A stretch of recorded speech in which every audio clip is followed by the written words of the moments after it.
Em nome do Pai, e do Filho, e do Espírito Santo. Amém. Leitura da Carta Encíclica Deus Caritas Est, do Sumo Pontífice Bento XVI, sobre o amor cristão. Segunda parte. Caritas, a prática do amor pela Igreja enquanto comunidade de amor. Ponto 25. Chegados aqui, registremos dois dados essenciais tirados das reflexões feitas. Por um lado, a natureza íntima da Igreja exprime-se num tríplice dever: anúncio da Palavra de Deus, querigma, martíria, celebração dos sacramentos, liturgia, serviço da caridade, diaconia. São deveres que se reclamam mutuamente, não podendo um ser separado dos outros. Para a Igreja, a caridade não é uma espécie de atividade de assistência social que se poderia mesmo deixar a outros, mas pertence à sua natureza, é expressão irrenunciável da sua própria essência. Por outro lado, a Igreja é a família de Deus no mundo. Nesta família não deve haver ninguém que sofra por falta do necessário. Ao mesmo tempo, porém, a Caritas Agape estende-se para além das fronteiras da Igreja. A parábola do bom samaritano permanece como critério da medida, impondo a universalidade do amor, que se inclina para o necessitado encontrado por acaso, conforme Evangelho segundo São Lucas, capítulo 10, versículo 31, seja ele quem for. Mas, ressalvada esta universalidade do mandamento do amor, existe também uma exigência especificamente eclesial, precisamente a exigência de que, na própria Igreja enquanto família, nenhum membro sofra porque passa necessidade. Neste sentido se pronuncia a carta aos Gálatas. Portanto, enquanto temos tempo, pratiquemos o bem para com todos, mas principalmente para com os irmãos na fé. Capítulo 6, versículo 10. Justiça e caridade. Ponto 26.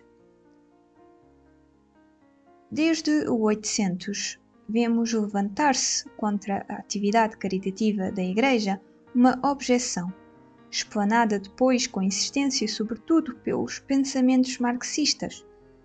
Os pobres, diz-se, não teriam necessidade de obras de caridade, mas de justiça.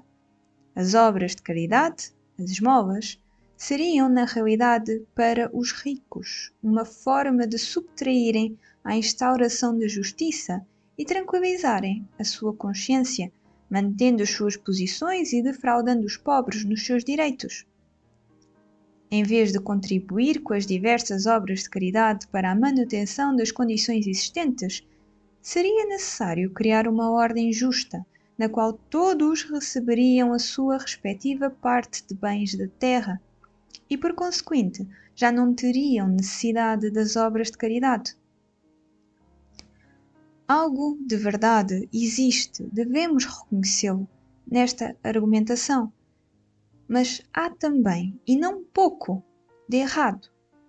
É verdade que a norma fundamental do Estado deve ser a prossecução da justiça e que a finalidade de uma justa ordem social é garantir a cada um, no respeito do princípio da subsidiariedade, a própria parte nos bens comuns.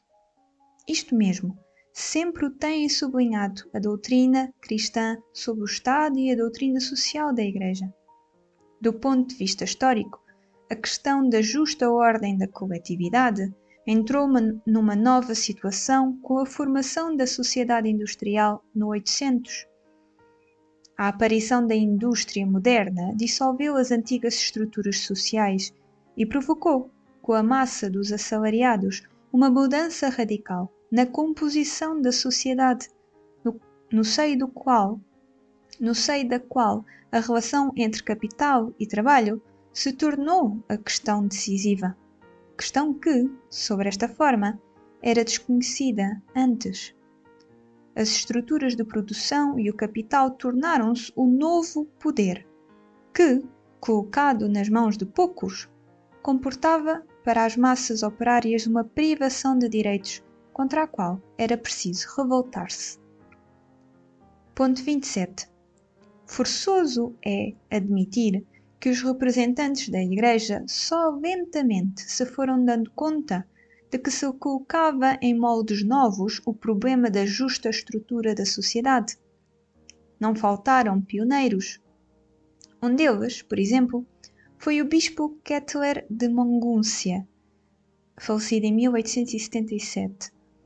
Como resposta às necessidades concretas, surgiram também círculos, associações, uniões, federações e, sobretudo, novas congregações religiosas que, no 800, desceram em campo contra a pobreza, as doenças e as situações de carência no setor educativo.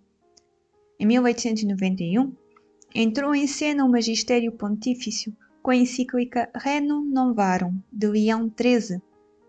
Seguiu-se-lhe a encíclica de Pio XI, 40º ano, em 1931.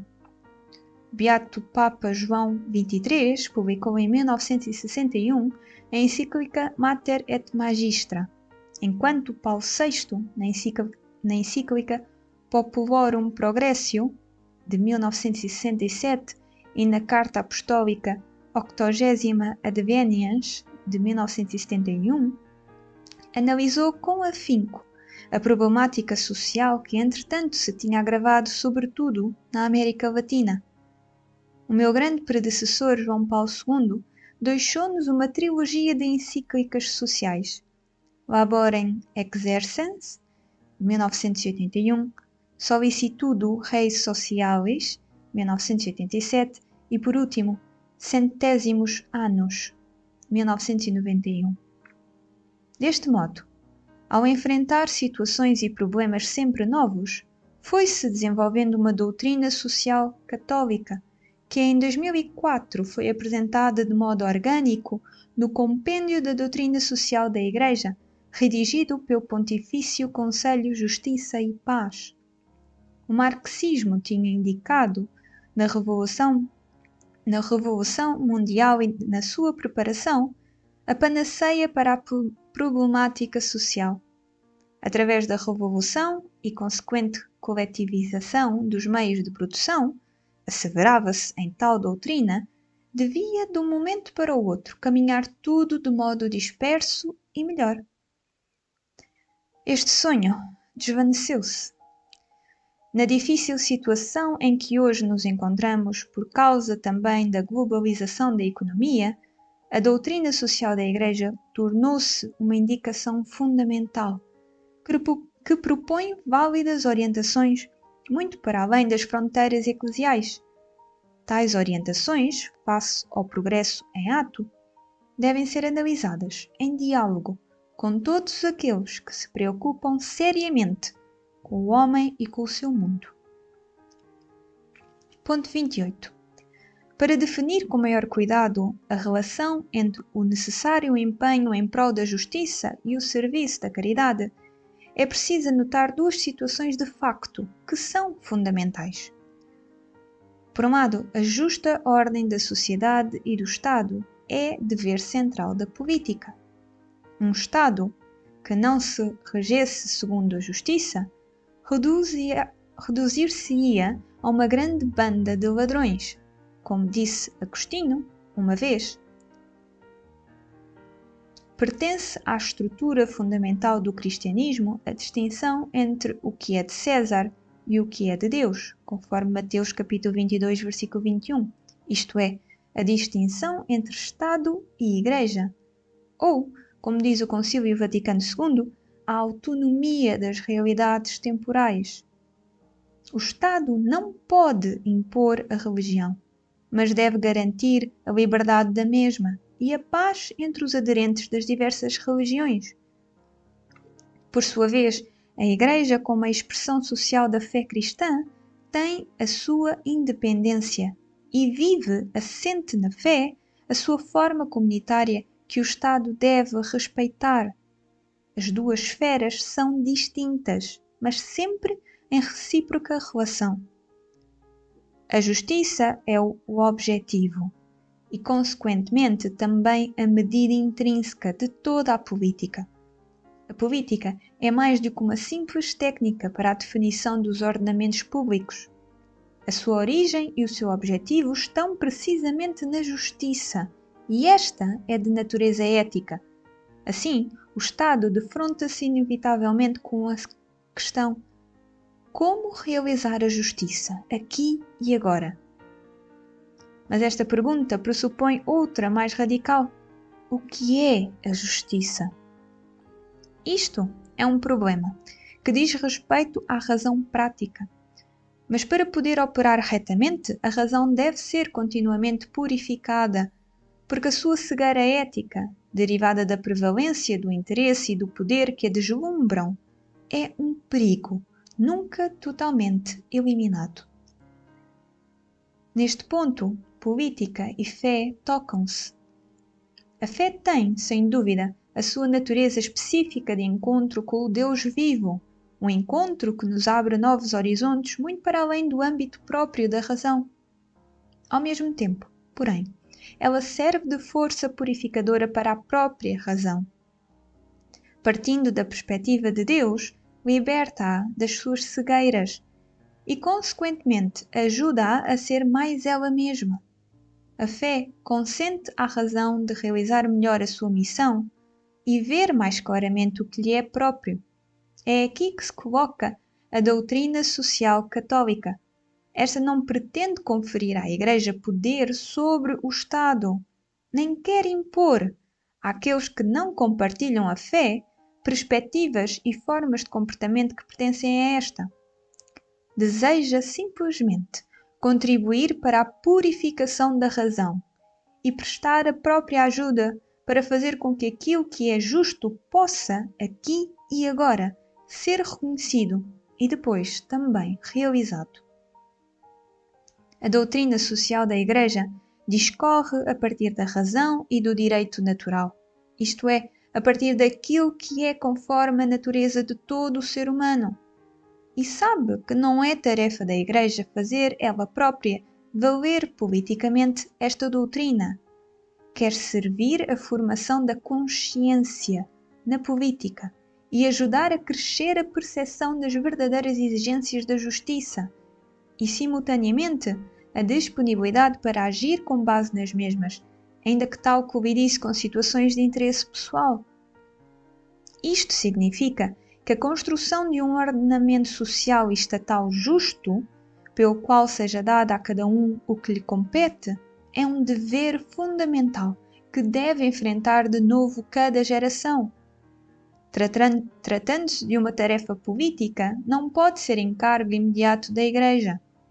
Mas, como ao mesmo tempo é uma tarefa humana primária, a Igreja tem o dever de oferecer, por meio da purificação da razão e através da formação ética, a sua contribuição específica para que as exigências da justiça se tornem compreensíveis e politicamente realizáveis.